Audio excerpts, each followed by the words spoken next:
When did you meet Joe Biden? Joe Biden, I met the first time probably at the 2000 convention. I think it was in LA, and then Boston was 2004. So those two times I probably shook hands as they made kind of the power circles around the. You've been to them through the skyboxes, and then following that, really when our partnership started in 2008, 2009-ish.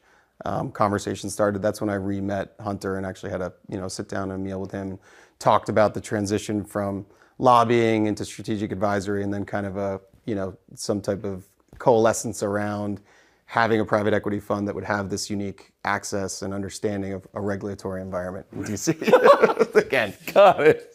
To be clear. How many times do you think you met Joe Biden during the course of your relationship with Hunter? How many times? I should have this off the top of my head since I've been asked so many times. Probably same thing, 20. So I got one last question for you, and we'll do a much longer interview and get the entire story. But we found this letter, kind of amazing. It's from January 20th, 2011, which I think puts you in your late 30s, mid to late 30s. Right. Okay, so you're a younger man. This is from the Vice President of the United States, Joe Biden, to you personally, and it's personalized here at the bottom. Devin Archer, Rosemont Seneca Partners, that was your partnership with Hunter Biden in Georgetown. Dear Devin, I apologize for not getting a chance to talk to you at the luncheon yesterday. I was having trouble getting away from hosting President Hu Jintao, who was running China at that point.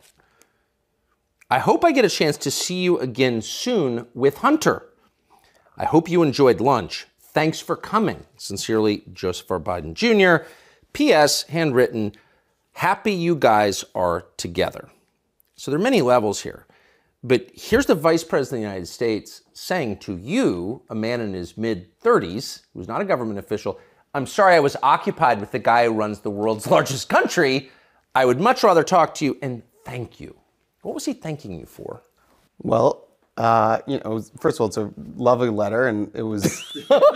It's quite enthusiastic. It's a little weird, though, right? Yeah. Well, it was kind of the beginning of our partnership, and he was thanking me and thanking Hunter, I think, at the end of the day, for bringing this idea of this government regulatory strategic advisory business into the private equity world, and I think he was excited about the prospects for Hunter, and he was just thanking me. I think it was a nice gesture. It was a nice, for sure. For sure. Very polite. It gets a 10 on the etiquette scale, but he's a vice president of the United States, and he's talking about foreign business deals with you and thanking you for that. I think, again, it goes back to my earlier point I think I hit the jackpot in finding the regulatory environment or company that can navigate right to the top. But, obviously, as time was told, being a little bit too close to the sun ends up burning you. For sure. And it did you, and Absolutely. you suffered greatly for it. And this is not a criticism of you. I would think as a business guy, you use every advantage. These are not business guys. This is the Vice President of the United States. He's not allowed to be working on businesses with foreign governments while he's Vice President, I don't think. Not that I know of. But here he is! Right. Amazing.